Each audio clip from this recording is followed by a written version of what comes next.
Good morning and welcome to the ROCKWOOD Strategic PLC investor presentation. Throughout this recorded presentation, investors will be in listen-only mode. Questions are encouraged and can be submitted at any time via the Q&A tab situated on the right-hand corner of your screen. Simply type in your questions and press send. The company may not be in a position to answer every question it receives during the meeting itself. However, the company can review all questions submitted today and publish responses where it's appropriate to do so. Before we begin, I'd like to submit the following poll. And then I'd like to hand you over to Fund Manager Richard Staveley. Good morning, sir. Good morning, Lily. Thank you very much. And welcome to all of you who are interested in ROCKWOOD Strategic, which is a investment trust listed on the main market of the London Stock Exchange, where we're capitalised now at around about £90 million. What I intend to do today is, as always, there are a number of you, I'm sure, who have followed our path over the last few years and know us well. However, there will be those that can't remember or those that are new to it. So the plan today is to, as speedily as I can, get through an introduction to the fund, how I go about doing things and how we're structured. And then we'll get into the interim results, which we released yesterday, and a kind of full portfolio update with some of the key stocks. I intend to go through a number of those for you all today. So without further ado, hopefully you will all make sure you read the disclaimer for this presentation. But the key is that I'm not giving you stock tips at all, talking about ROCKWOOD Strategic. So the fund. It's a specialist fund where we feel very differentiated than the normal UK small company funds that you see out there. We think the strategy is proven. I've now been lead manager of the fund for 5 years, and we're executing this strategy in a very inefficient market, which is what Howard Marks thinks is the right way of right thing to focus upon.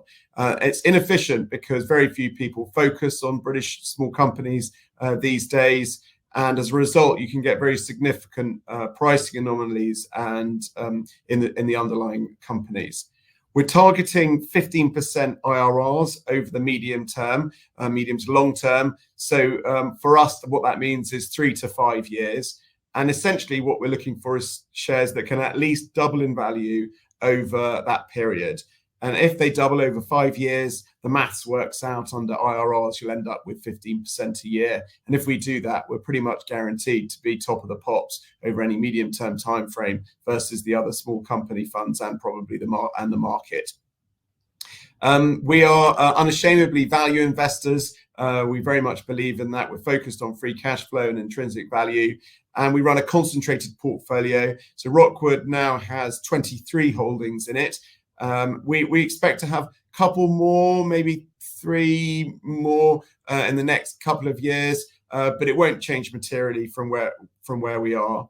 And we're also active investors. We really do roll up our sleeves. We what we call constructively engage with the companies that we invest in. Because we have a concentrated portfolio, that makes it a lot easier. We've got a lot more time to spend with each company.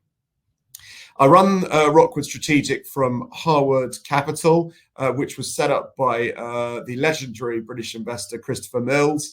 And he also has a private equity team in the building. And we get decent insights and perspectives from them that not all public markets-focused fund managers get exposure to, which we think is really valuable.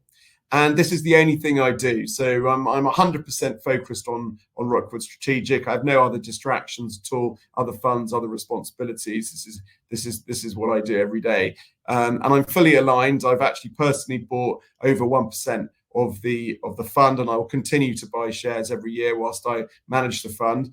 And I think that is real skin in the game. Christopher himself has just under 25% of the fund, which he's personally invested into.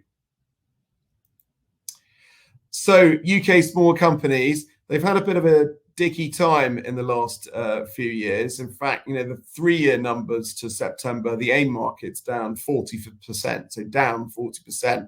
FTSE Small's done better than that, but it's hardly been fantastic golden years for UK small cap of late. However, for any longer term time period, UK smaller companies and indeed US small companies and other geographies, the small companies effect clearly does work.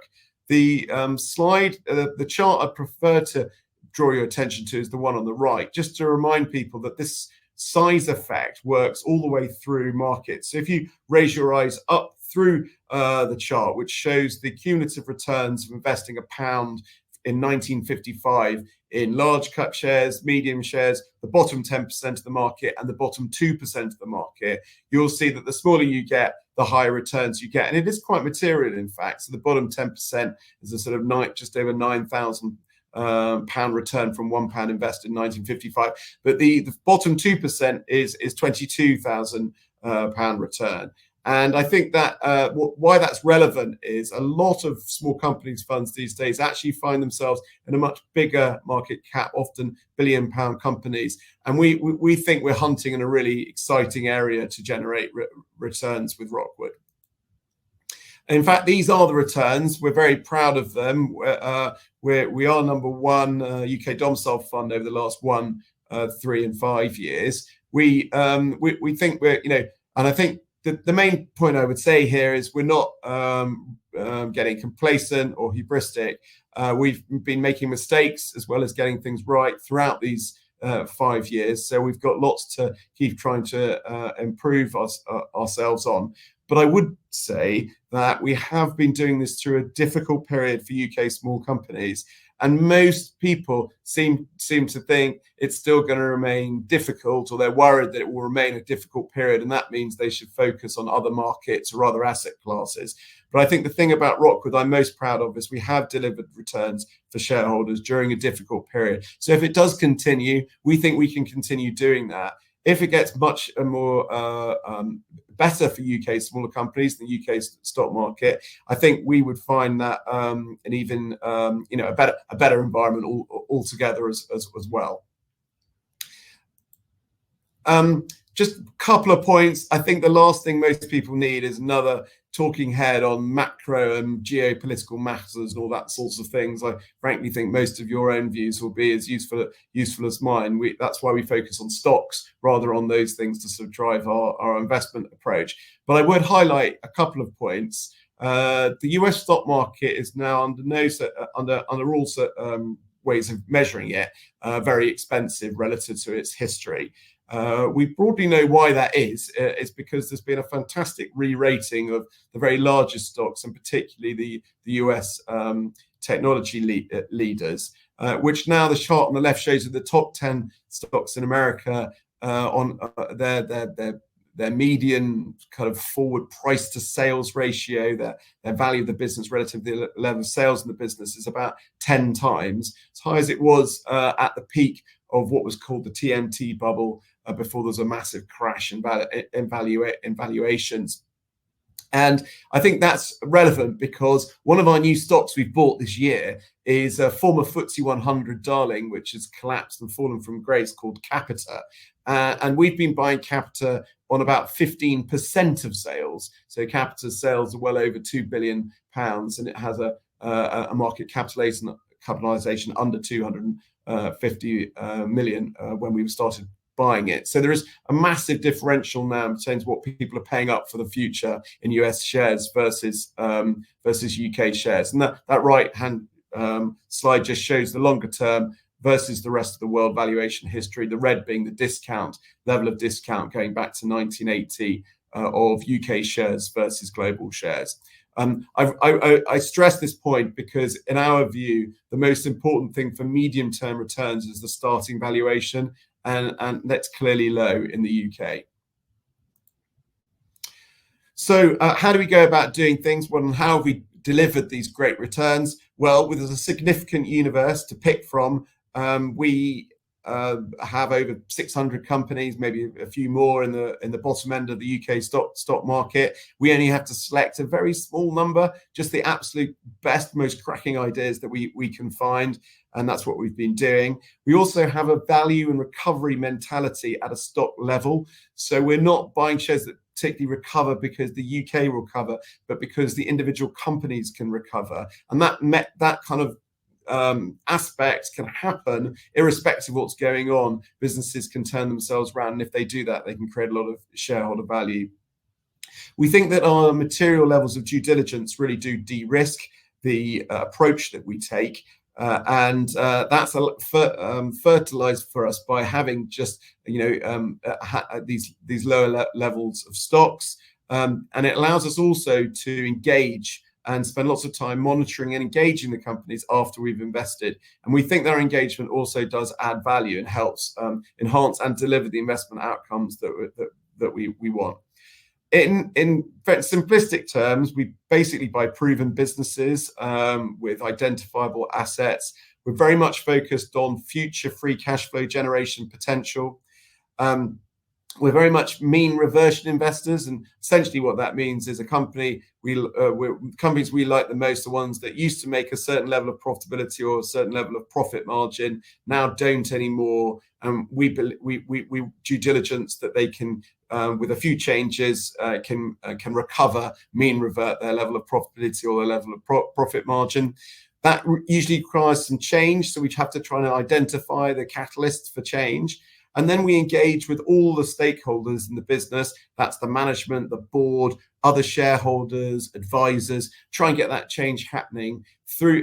Once it's happened, of course, there's a period of delivery that comes through, and then hopefully then after the stock's been re-rated, the profits recovered, we will exit either to other fund managers when the stock's got bigger enough for them to buy, often in many cases, or stabilize a lower level of risk that they like to focus on, or it's taken over by trade buyers or private equity who can see the changes that have been made and believe the stock market has missed something, as we would do probably at that point too. Why this works is because we think these companies go through this life cycle. The companies make strategic errors. They do poor M&A. The management evolves or changes, or gets complacent, and it's not very good. And they go through a phase of poor operational execution. That leads to this downturn in profitability, which in turn leads itself to a depressed valuation of the stock market. Quite regularly results in some level of financial stress.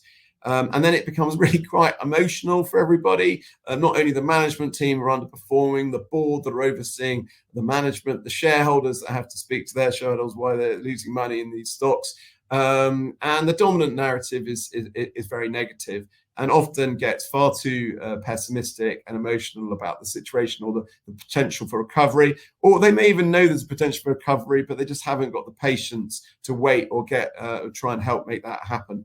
So that's where we hopefully get involved. We need a value creation plan, or how value is realized. We need to work out how to enhance or replace either or the board or the management. We need to then support what the operational plan is going to be for those people to the new team to turn around the business or de-risk the balance sheet. Sometimes that involves us putting money in. Others, it involves maybe a disposal of a division or something like that, so that we can protect the value of the equity. And then we often are involved in making sure that the new management team are properly incentivized to reach the target returns we think that they can get back up to, and then they get on with the job and hopefully are successful in that endeavor.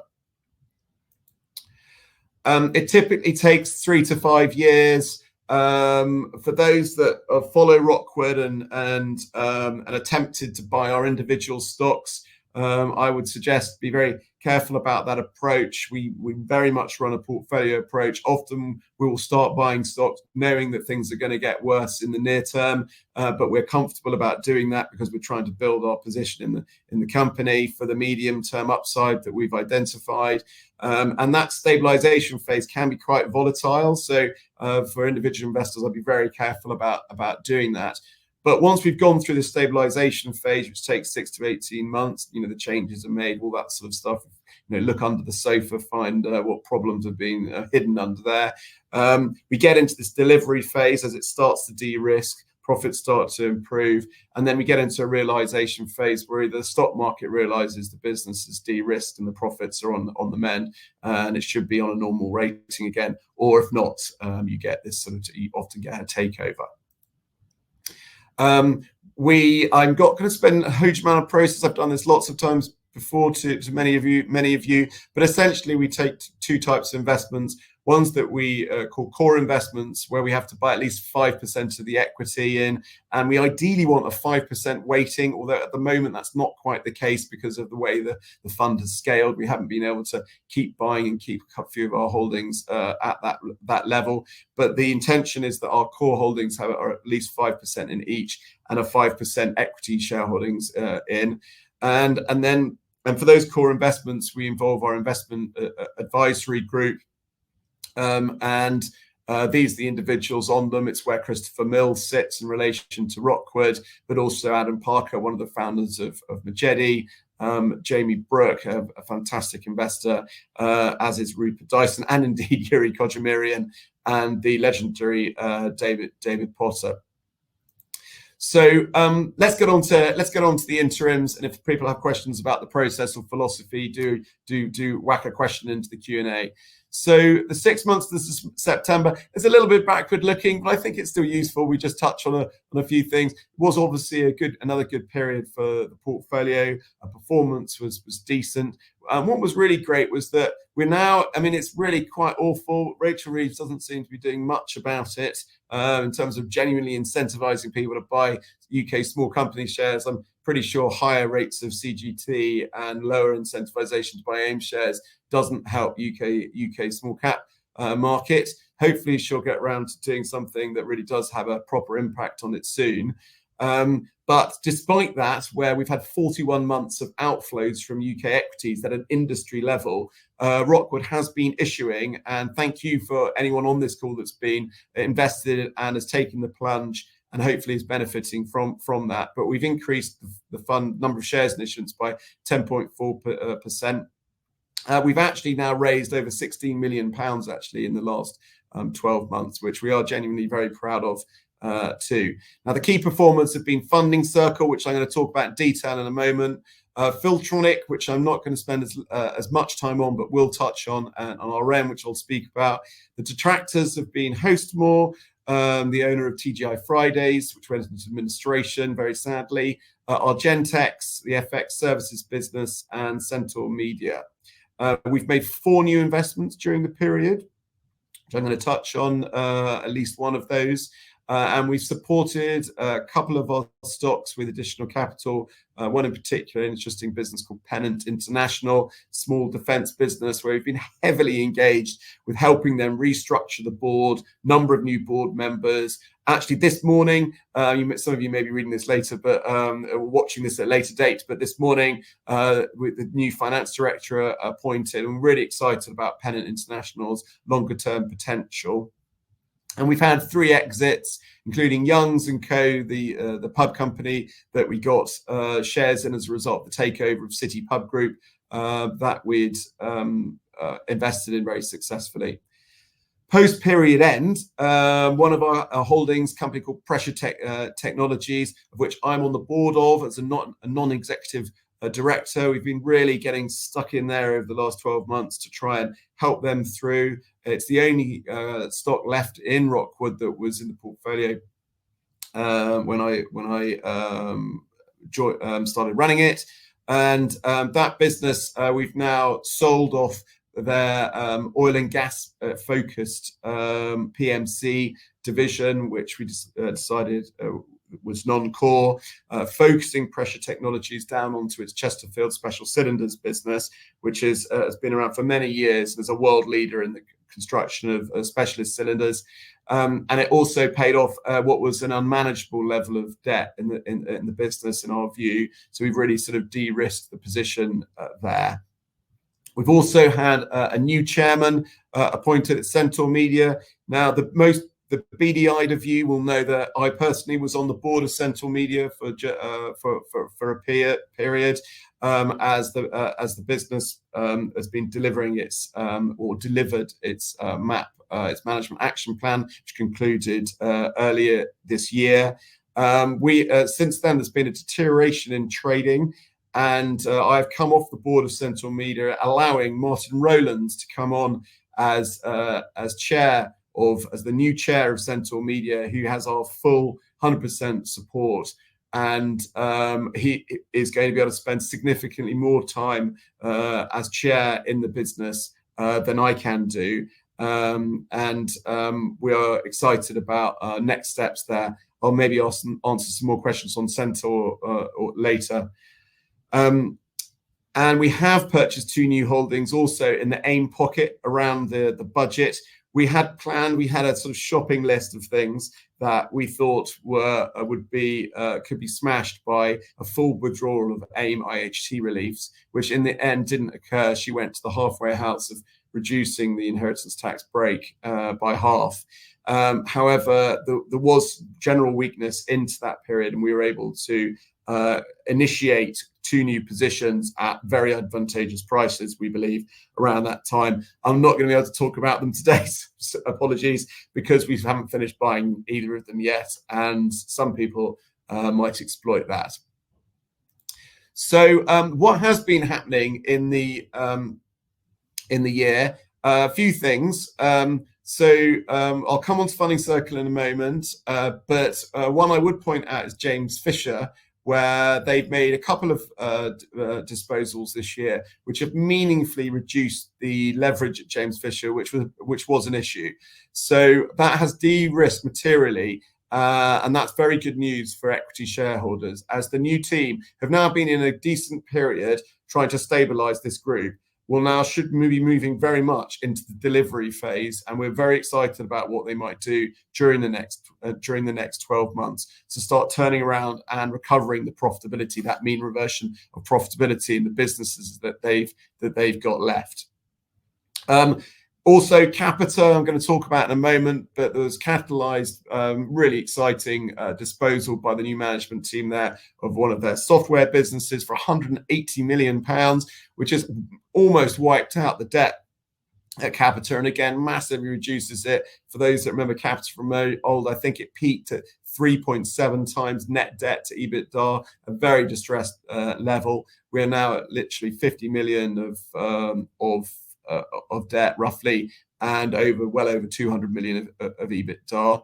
Galliford Try, which I remember getting questions on. It's all a bit dull, isn't it, Galliford Try, for you, Richard? But very much not. We're just into delivering our target returns. And indeed, Galliford Try, this construction business, has delivered just about 100% now from our original purchase price through the brilliant improvement in margins and turnaround under Bill Hocking, which he continues to do. They've raised their aspirations for what they can do with that business recently. These are the top 10. So I'd make a few quick points here as you scan down this list. It's diversified. There's no particular sector which we're focused on for sectoral reasons. We're taking some sort of sector view. It's all very much stock specific. The market caps you can see there, the businesses, probably less AIM than you might have thought if some of you tried to guess. So a good dosage of main listed businesses. It's about just over a third of the portfolio in AIM, 2/3 on the main market at the moment. And I think I've put this new column in here, which I thought would be helpful, is the CEO appointment date of our top 10 holdings. And I think as you look at those, what you'll think about is, what I'd like you to think about is that we have these sort of 3 to 5 year investing horizons.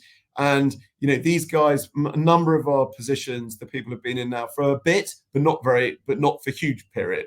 So they're sort of really got onto the bonnet. They're really sort of getting into their stride now in these businesses. And I think that's why I'm quite excited about where the portfolio is going to be going over the next couple of years as these CEOs really get into their stride. You'll see, obviously, the valuations are low.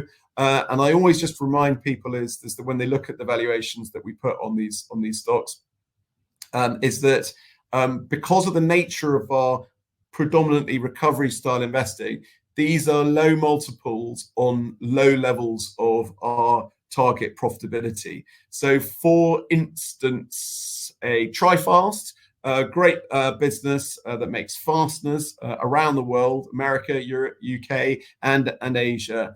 That's had its interim results yesterday, and we haven't made a fortune from TriFast yet. We're up about 12-13%, something like that.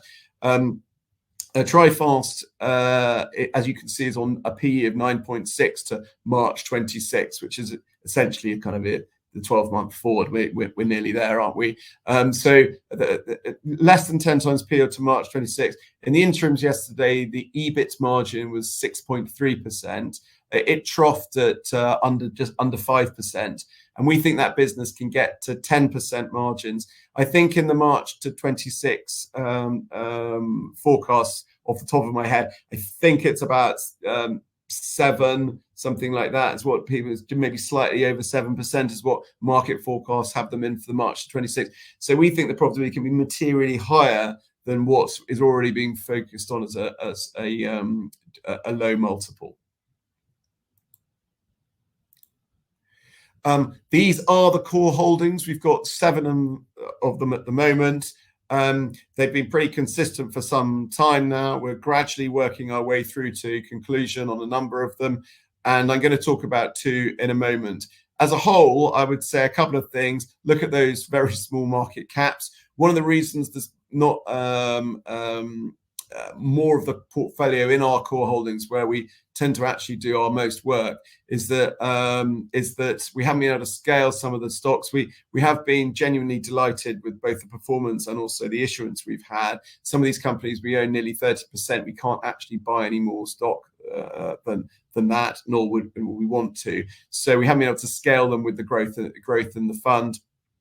But I'd also say, and when I say nearly 30%, that's because sometimes Harwood, Christopher and Nick Mills will also buy the stocks alongside Rockwood. And if you take Trifast, which I just talked about before, we actually own about 15% of Trifast overall at Harwood. Flowtech, Fluid Power at about 29% in Harwood and Harwood affiliates. Again, Central Media at 29%. So on 6 of these 7 companies, we have board positions that we have proposed. So 6 of the 7 non-executive directors, mentioned myself at Pressure Technologies. Nick Mills is on Trifast. We have large stakes, board positions, real influence, and trying to get the right outcome for shareholders in these undervalued businesses. Engagement, it actually was one of the pre-submitted questions, so hopefully I can answer that person's questions now. We did get very much involved in Funding Circle. This is one of slightly frustrating from a kind of how we do Rockwood perspective, in as much as we had planned to get this to become a core holding and we're planning on buying 5% of the company. But by the time we got to about 3% of the company, our early engagement with the board and management had been very effective, and we helped. I believe we helped catalyze them with some of the things which they were clearly already thinking about doing into action and to get on with it. And we were just really delighted. So we didn't end up having to buy 5% to make all the money or to get change if they'd sort of disagreed with us. So it was a really kind of almost perfect. So we have to do less work, less buying for better results. That's typically not the case. We typically need to buy at least 5% to have real engagement with our companies.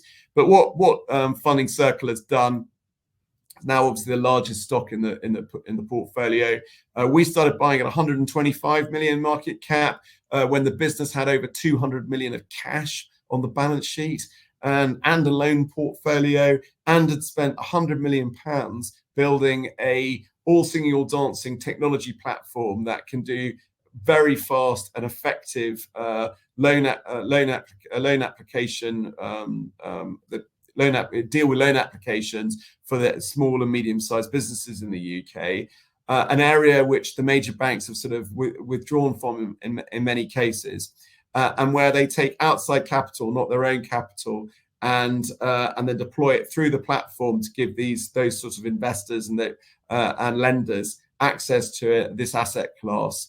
It's very, very data heavy. They've been using AI. We had a fascinating meeting with the guys there about this during our due diligence. They've been using AI before some of these terms are being used very high levels of data usage, which you would expect to be the case with loans. It's an area we think can have massive improvements from data usage, lending as a business.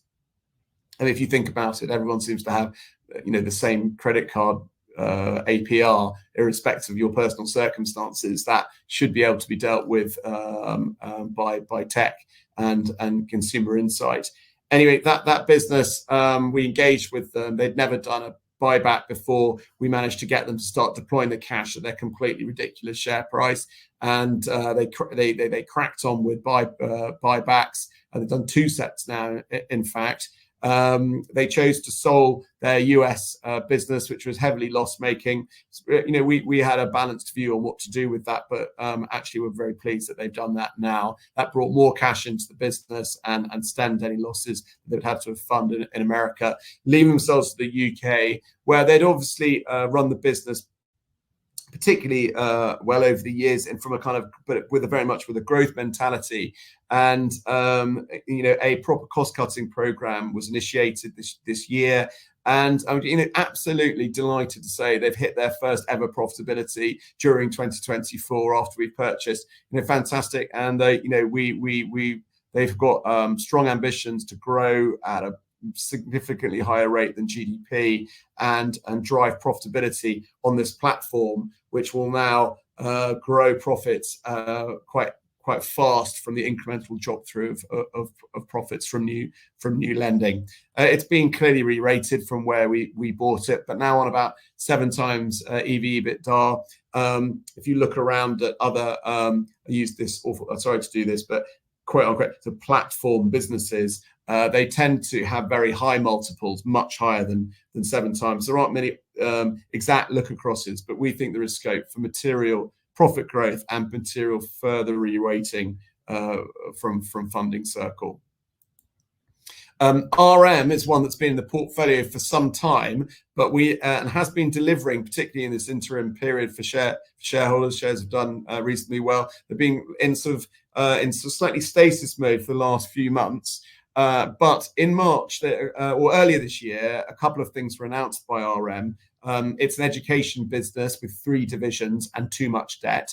And the divisions all do slightly different things. One of them distributes school supplies and distributes products to help. You can see the robot there. Some sophisticated curriculum-based supplies and teaching aids through to general supplies. And it's been doing that for many years. It's a market leader, one of the market leaders in doing that in the UK, serves 90% of UK primary schools. And that business, distribution business, doing that. Second business, Marks Exams. This is where the first piece of good news came in earlier this year, which is they've won an absolutely fantastic contract with International Baccalaureate to digitalise their marking of exams and assessments internationally, which we think positions that division at RM at the absolute forefront of this activity globally. They're already working with the other leading players, both internationally and institutionally in this place, from the ICAEW that does the chartered accountancy through to the New Zealand Department for Education. So these guys are, it's a very, very profitable and very, very, we think, a potentially very, very valuable division. And the third division, excuse me, the third division provides outsourced technology services to groups of schools, runs the tech, makes sure the broadband's working, makes sure the school's computers don't fall over, everyone's sort of safe, no one gets attacked by crypto or the wrong types of people. And they've been doing that for a number of years, pretty steady business. That's the third division. And the second piece of good news is that the strategy that we've been engaging on them to evolve was announced in March. And if you look in carefully in their annual report, it talks about a refocusing of the group. And we've been arguing publicly for some time that they should dispose of at least one of the divisions, probably 2 of them, and pay off the debt. and we think that time must be coming soon. They've had sufficient time, and we have confidence in the team there that they know that they're on the right path, and we're looking for that news flow to come through as soon as possible, in our opinion. We think that would catalyse a significant re-rating of RM shares, where we think that for instance, we believe that the marketing division is actually worth potentially at least £100 million market cap where it is. Top of this page. I've already touched on Trifast, so I'm not going to do that now. I'll do that later. These are our springboard opportunity holdings that are valued at over 2% of the portfolio. They are ones which could become core, where we're looking to get to a 5% position, but that hasn't happened yet, or either because we haven't chosen that's the right thing to do yet, or we haven't had the opportunity to do that yet, or just straight opportunities to make money that meet our criteria for why shares go up, but we have to do less heavy lifting, don't need a 5% stake. Again, a real mix of stocks here. What I find really exciting about this is literally just cast your eye down the EV/EBITDAs there for this list of stocks. These are super cheap stocks in almost all cases, very depressed levels of profitability. That it's going to be, it's going to be difficult we'll be very disappointed if we don't make money from these names. I'll touch on a couple now. So Capita, mentioned at the start. Many of you will know it. It's possible that many of you lost money in it because it used to be FTSE 100, where it got clearly hubristic, acquired too many businesses, and it got out of control. There were contract issues, accounting issues, balance sheet stress, pension fund problems, you name it, everything sort of happened. Even Mr. Woodford had a huge stake, so that didn't really help matters as well in the end. But that wheels forward, and think back to the life cycle I explained. Everyone hates it. Private Eye have a mildly rude word for the name of the company, but the reality is that they have been trying to sort their stuff out. That's involved considerable simplification and reduction in the amounts of businesses that are within the group. Most of the money from that has been used to kind of fully repair the balance sheet, which is now done. So the financial stress in this business has completely gone now.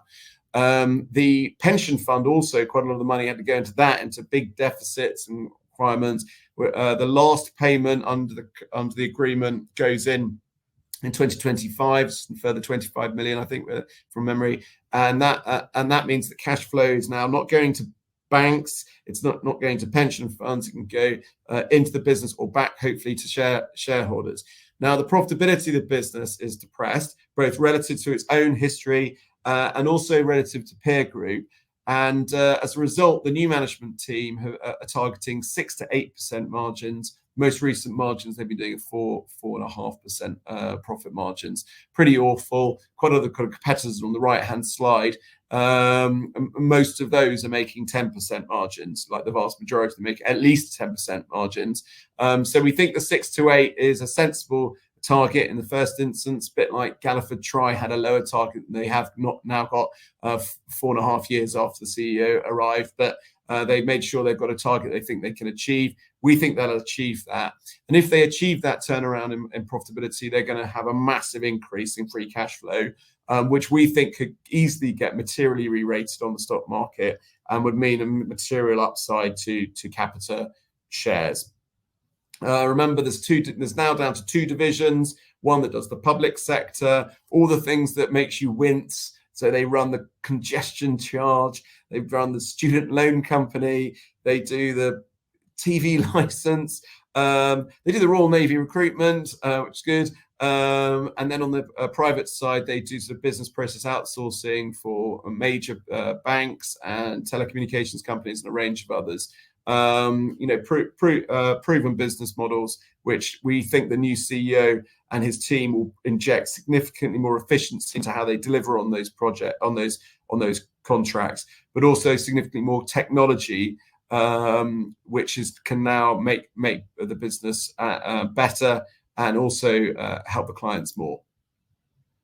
Oh, I did mention James Fisher earlier. I forgot I was going to mention this. Apologies. It is worth mentioning that I think there's two aspects about it. If you're reading some of the bullets here, James Fisher also has a number of divisions now focused on the marine industry, energy, and defence.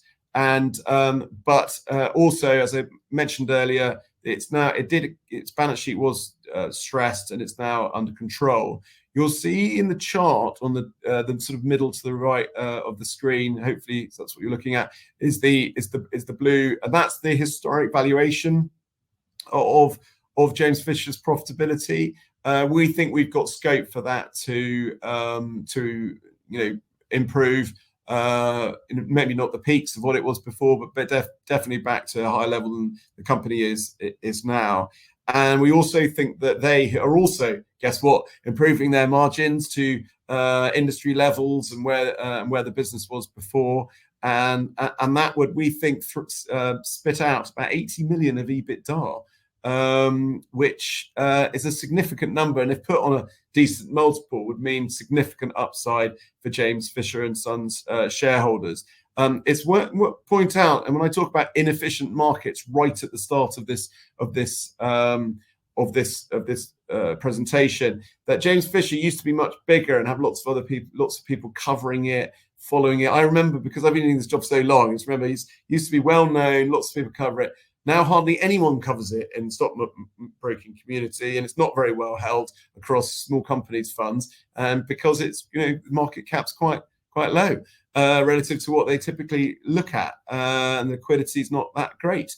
And that, for us, we think is created a fantastic opportunity to drive some returns for Rockwood over the next couple of years.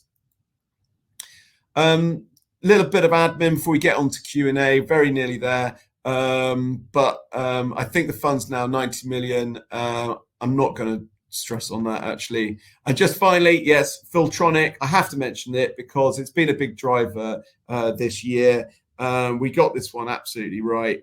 And why I'm focusing on it's not just because we've had a fantastic return, but because if I come back to where we started on the world, the bright shining light of the Magnificent Seven and American technology shares versus the sort of sinking feeling of this country, let's face it, it's so easy to think that it's only over there. But Filtronic is a small British business that when we started buying it was 25 million market cap, maybe 30 million market cap.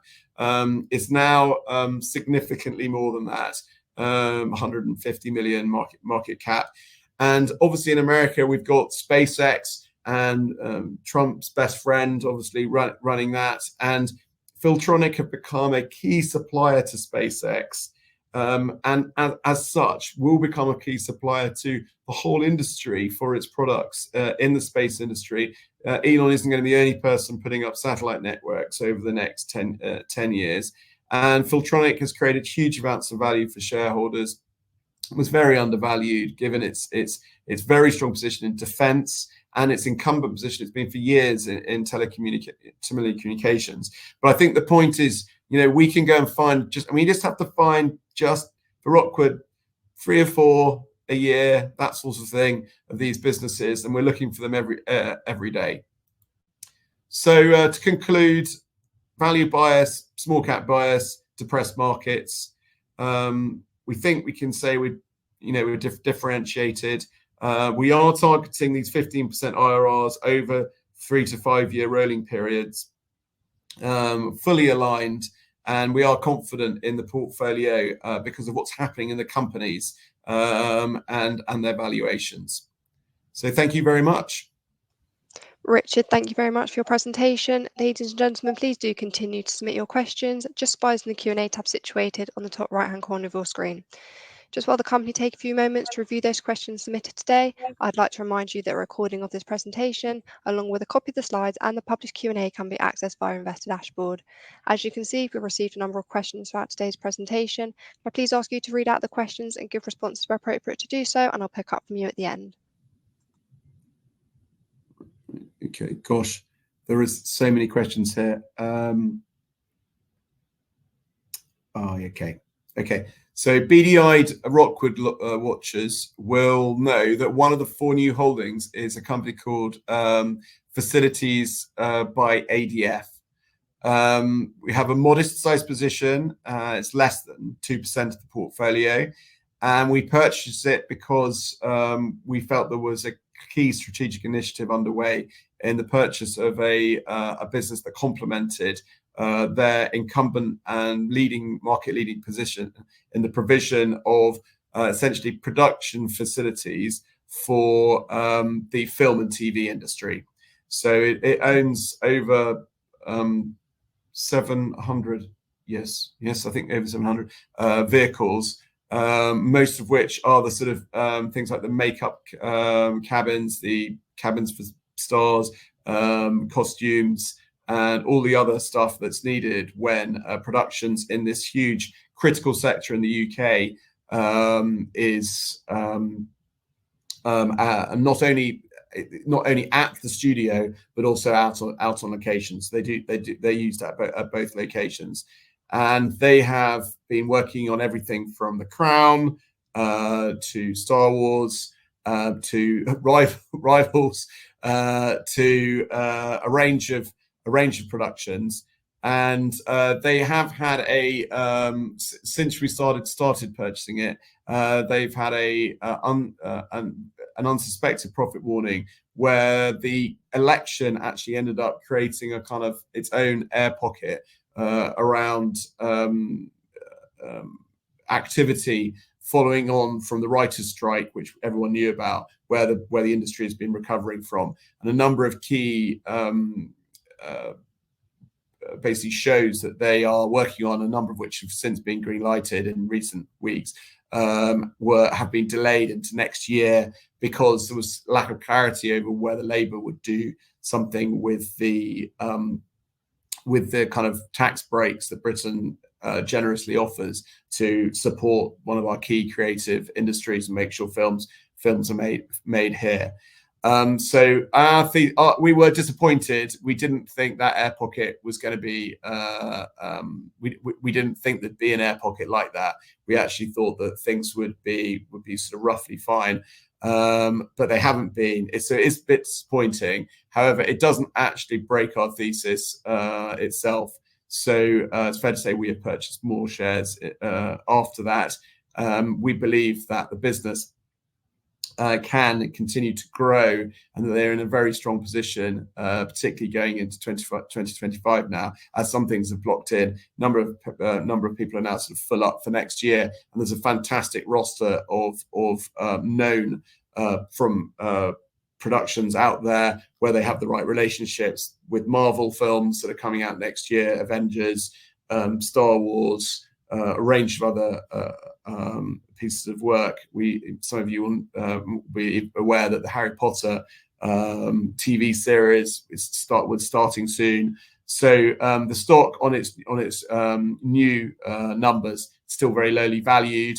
It's got significant book value, this business, in excess of the current market cap, and they're not things you can order or build or replicate easily. This is specialist book value, which has value, and we think that they're integrating services into their proposition, which is making them a very important part of their clients.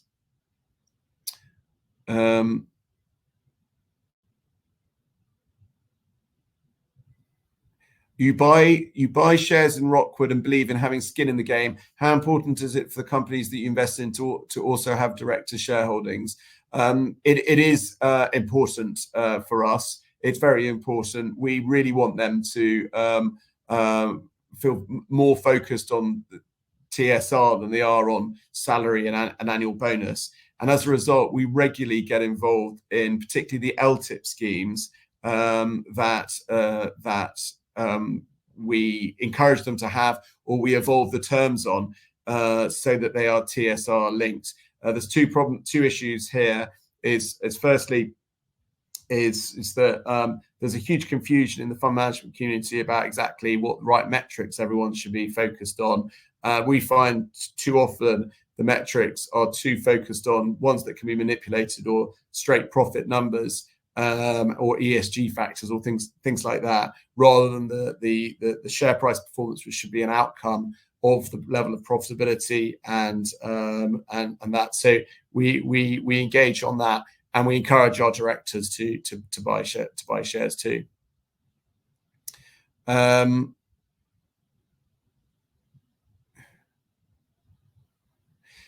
Brad G, could you please give us an overview of your vision regarding the ROCKWOOD fund's maximum size, and where are we against the maximum envisaged size? When do you currently envisage the fund reaching its maximum size? How do you plan to distribute excess capital that may occur once the fund size has been reached? That is a new one and fantastic question. So twofold. So we think that now there's quite a lot of art to this versus science, but we think the capacity of ROCKWOOD's about 250 million. When I say about, that's probably give or take 25 million, sort of thing. The reason why we believe that is because we think that we want to have roughly the number of stocks we've got now, and we want to have meaningful stakes. And we think that the stocks where the opportunities are under 250 million market cap. So if we had, a 10% position in the fund, that we own 10% of the fund, we'd need the stocks to be up. We need to have that sort of size fund. So that's the size. So we're at 90 million now, and so getting to 250 million is going to take, it should take some time. I suspect it's easier to grow when you're small than when you're much larger. I mean, that's probably the essence of small cap investing. But so we're on track to keep moving. I think first target would be 100 million for now. That would be a nice target for next year. I think we're a way away from reaching capacity. I think so that could take some time. I think though that from a kind of at that point, the board has not discussed how that would occur when we reached capacity, but we definitely would take a very strong view about capacity. I know the board will be that focused. We all know, and it's so rarely explained properly to the market, that if you look through when funds go wrong and where performance goes bad, it's always about having too much money. The fund manager's fund's got far too big for his opportunity set. That's made in the money in the first place, that's made this performing fund. So we will take it very seriously when we hit capacity. We won't be changing the goalposts. There's a question about why Christopher Mills doesn't own a stake in this trust like he has in Adesian and Oryx. I think that's a question for him rather than me. But I think it was actually possibly to do with where cash was at the time. I think available cash, and it may have to do with conflicts as well. I'm not 100% sure.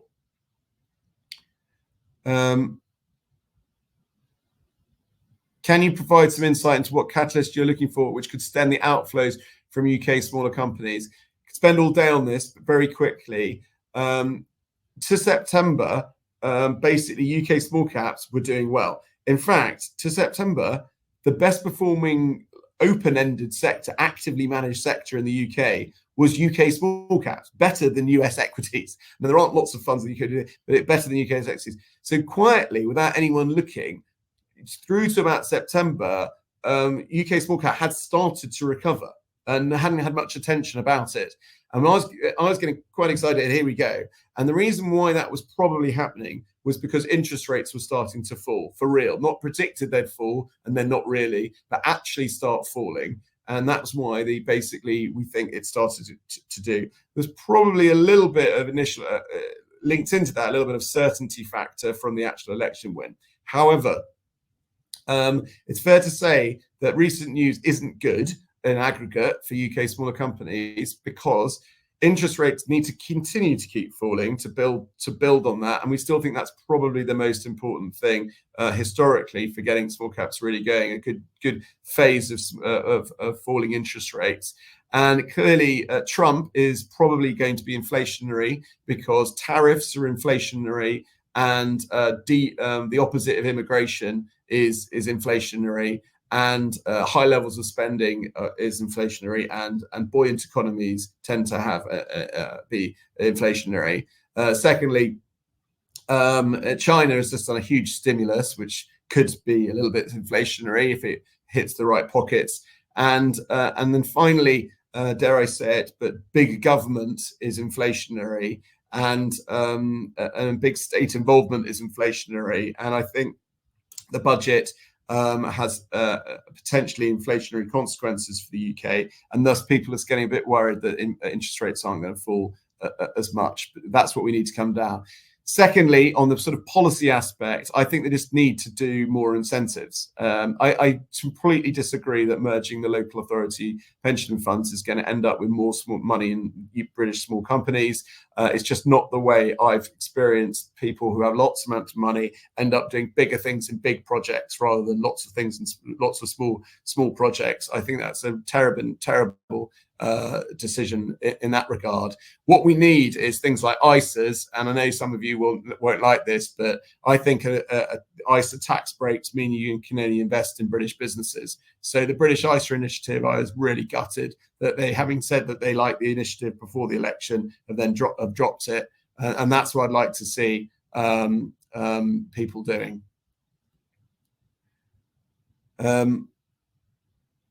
Yeah, someone's good.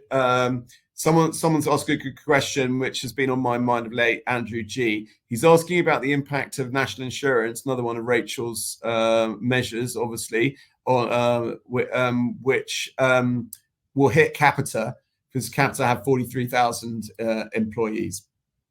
So we'll have to wait for them to update. They update the market in December about this, but I would say there are a couple of mitigating factors, but we're pretty sure we're aware of. We think that we know that they are going through a very significant cost-cutting program at the moment, and we think that they've been relatively cautious about the timing and impact of that. So we suspect, or hope, that they have some headroom, and whilst that some of that headroom will probably be taken out by this NI hit, but it's NI hit. But we think that it'll be mitigated by how well they're doing with their cost-cutting program, and that's what at least we hope. The second thing is a more kind of holistic thing, which is that a lot of what Adolfo's background is more in technology, and there is a huge amount going into improving the involvement of technology and AI into the delivery of Capita services, which is clearly less employee intensive. So I think that's where we are, but we'll keep an eye on that, definitely. But we probably think they probably had enough headroom in numbers to deal with maybe most of it. The stock has been a little bit weak, it's fair to say, probably on those worries in the last week or two. Someone's asked, AJ's asked, how much gearing do you currently run, and are you increasing or decreasing this level? We don't use any gearing in Rockwood. We have the permission to use gearing, but it's really a legacy thing that we've got those permissions. We have no intentions of using gearing, or no plans to use gearing. We think there's sufficient risk in the strategy without having to use gearing. Let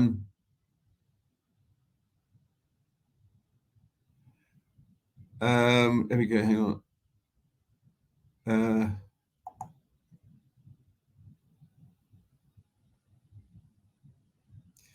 I'm just trying to. There's a few questions that are people. There's 2 or 3 people have asked about Titan Holdings, one of our core positions. It's a very small market cap business. What I'll do is I'll just talk in the round about Titan, hopefully answer your questions. Titan is a business we've built up to about 29% of the business, and we got Jamie Brooke to come in, who's on the Rockwood Advisory Group as chairman earlier this year, and Tom Carpenter has started as the new CEO earlier this year as well. We think there is significant opportunity for that business to be run better than it has been run in recent years. Carolyn is a very solid finance director, but we think Tom is bringing in real skill set at a leadership level there. They'd had a string of CEOs, which sadly kept on leaving. and we've now going to have a CEO that we can back for to sort this company out over the medium term. The company is very asset rich, so it owns a huge freehold site entirely in Haverhill. And its margins, its gross margins are already we expect improving as Tom gets to work. We think there are more efficiencies that can come out of the business. We also think that they can actually, there are areas of growth that haven't been tapped. There is productivity and efficiency benefits that can be done in the way the factories run. And we think there's decent upside for shareholders from delivery on that. One of the things that really should have been done quite some number of years ago is that they had a Korean subsidiary, and that is something that they should have sold a long time ago. And we were absolutely thrilled that they're now getting on with that. And that's been announced that should be hopefully completing in short order.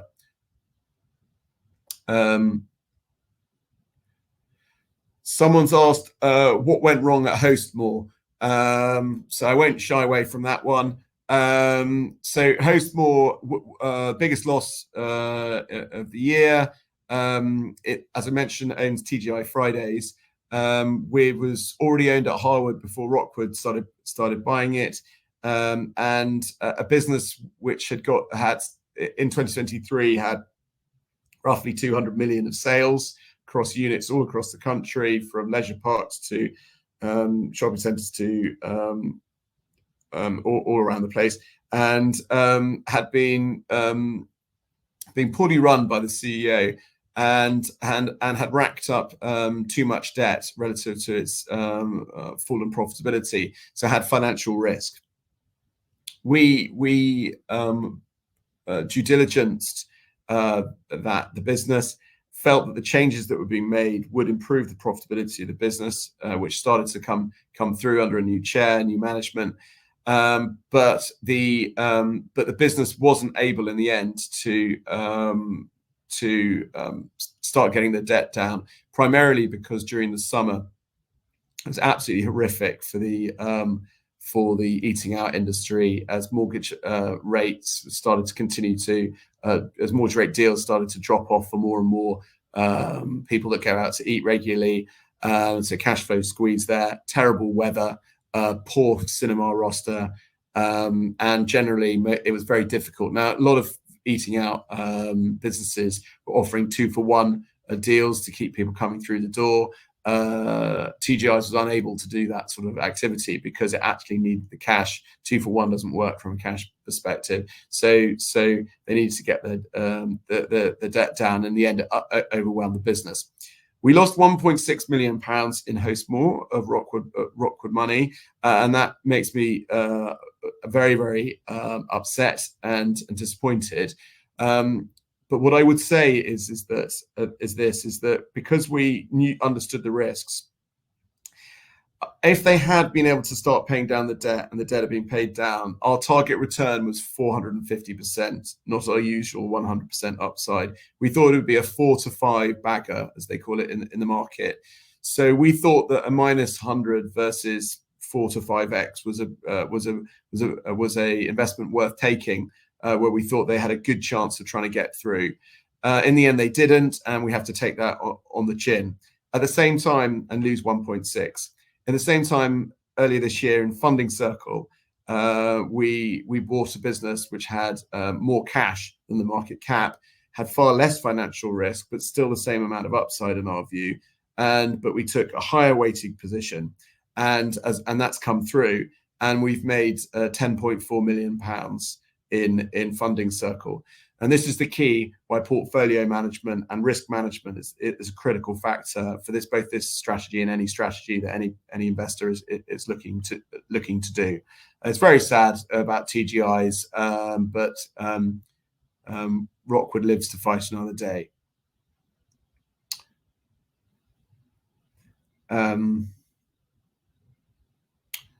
Just seeing if there's any.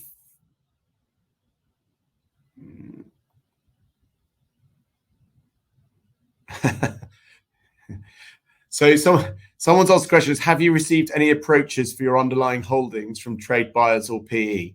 Well, I'm afraid, Mark, the way the rules work is if that was the case, I wouldn't be able to tell you that. But I can say this is that this 6-month period, this interims we've just had, we have no benefits from no takeover approaches. That wasn't the case in the prior year where we had quite a few, and it's actually quite surprising for us to go through a period with nothing at all. So we would expect there to be more corporate activity in Rockwood and in the UK small cap over the next 12 months. The valuations suggest it, so we would expect to see more generally. There's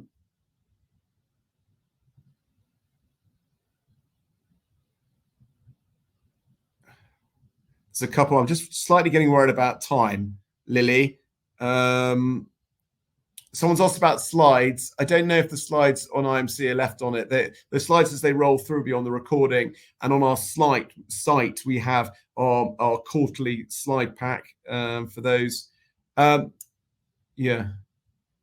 So, and Vivek's asked, and then the final question. So Vivek has asked, and then I'll try and answer the other questions by writing to the people individually. It's just to keep everyone fair on time. So given your levels of ownership, do you not risk getting stuck? A number of activist microcap trusts have suffered because they were able to exit, I think not able to accept the successes. Exit successes, but left with the dross. Yeah, it's a very good question, that. So this is the key aspect. We don't want to get stuck in a lobster pot. And I guess that's partly that's to do with, I think we haven't yet ended up with dross, where we haven't got something that we haven't due diligence well enough that there should be a buyer of the business in all circumstances. And I guess that's what we do. So if you look at Hard more generally, particularly how Christopher Mills has managed North Atlantic small companies and the Oryx International Growth Fund over the years, I guess our modus operandi is if things have completely not worked out as we hoped, we often end up buying more in order to basically force through or make sure that we get an exit through to an off-market buyer, so that we can get our liquidity for what we've got left. That's typically the approach. Sometimes we don't need to buy more at that point. All we need to do is discuss with other shareholders or speak to other shareholders and say, look, what does everyone else think? We don't think this is worked out, nor do we think it's a reset. So sometimes with something like an Argentex that someone else has asked about, I was going to email them directly. And Argentex is one where within the first 2 years of ownership, turned out that the management changes that we thought they needed turned out to be ineffective. We've had to reset the clock with there's a brand new chair, CEO, and CFO at Argentex. So the clock's continued running. We're going again, and we've still got 3 years to go for our sort of 3 to 5 year, a holding period. And hopefully the guys at Argentex can deliver on a 3 year view. But it doesn't necessarily mean we can then we'll work with other shareholders to try and get an outcome. Hopefully that's answered that question. We don't have a tail, by the way, in the portfolio at the moment. So there's nothing in the portfolio that we feel stuck with. Everything we've got a plan for everything, and with nothing we're going, oh, what are we going to do that with? So we're pretty we're relaxed in that regard. So I'm going to finish up there. Sorry for those that I haven't answered orally. I'll try to write answers to those, and if not, I'll try and answer them in a different forum or otherwise next time. So thank you again for all your interest today. Richard, thank you for answering all those questions you can from investors. And of course, the company can review all questions submitted today and will publish those responses on the Investor Meet Company platform. Just before redirecting investors to provide you with their feedback, which I know is particularly important to yourself and the company, could I please just ask you for a few closing comments? Well, it's been a good period for Rockwood during a difficult period for UK small companies. We think that our approach does work. We need a handful of our things to work, and at any one time for the fund because of our concentration, for things to go well. Quite a lot of the portfolio are moving into delivery phase or are on track now, and are de-risked relative to when we bought them. We're obviously adding new higher risk things in before they de-risk all the time, but carefully and judiciously in a market where most people are forced sellers. So we're being the opposite side of that with this fantastic investment trust where we're not ourselves aren't a forced seller of anything. So thank you very much for again, and